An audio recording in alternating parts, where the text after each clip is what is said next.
വൈകുണ്ഠ ഏകാദശി വ്രതം അല്ലെങ്കിൽ സ്വർഗവാതിൽ ഏകാദശി വ്രതം എങ്ങനെയാണ് അനുഷ്ഠിക്കേണ്ടത് എന്ന് നോക്കാം. വ്രതാനുഷ്ഠാനം തലേ ദിവസം തന്നെ ആരംഭിക്കേണ്ടതായിട്ടുണ്ട്. അതായത് ജനുവരി 10-ാം തീയതിയാണ് സ്വർഗവാതിൽ ഏകാദശി വരുന്നത്. അപ്പോൾ 9-ാം തീയതി മുതൽ നമ്മൾ വ്രതാനുഷ്ഠാനം ആരംഭിക്കണം. തലേ ദിവസം ഒരിക്കലൂണ് മാത്രം നടത്തണമെന്നാണ് വിധി.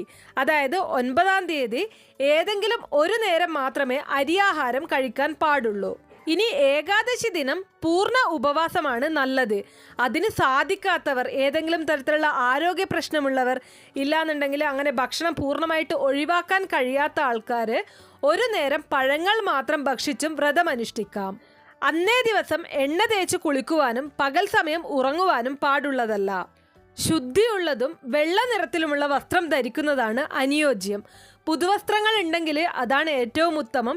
ഇനി ഇല്ല എന്നുണ്ടെങ്കിൽ അലക്കി തേച്ച വസ്ത്രങ്ങൾ ഉപയോഗിക്കുന്നതും നല്ലത് തന്നെയാണ്. ഈ ദിവസം വിഷ്ണു ക്ഷേത്രങ്ങളിൽ ദർശനം നടത്തുകയും ഒരു വാതിലിൽ കൂടി കടന്ന് മറ്റൊരു വാതിലിൽ കൂടി പുറത്തു കടക്കുകയും ചെയ്യണമെന്നാണ് വിശ്വാസം.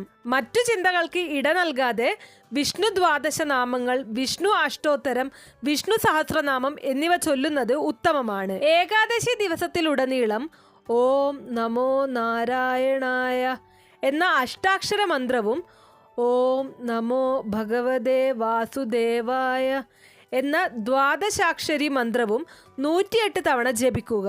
അതോടൊപ്പം തന്നെ ഈ ദിനത്തിൽ തുളസി പൂജ ചെയ്യുന്നതും വളരെ ശ്രേഷ്ഠമാണ്. ഏകാദശിയുടെ പിറ്റേന്ന് ദ്വാദശി ദിവസം, അതായത് ജനുവരി 11-ാം തീയതി തുളസിയിലെയും മലരും ഇട്ട പ്രത്യേക തീർത്ഥം സേവിച്ച് വ്രതം അവസാനിപ്പിക്കാം.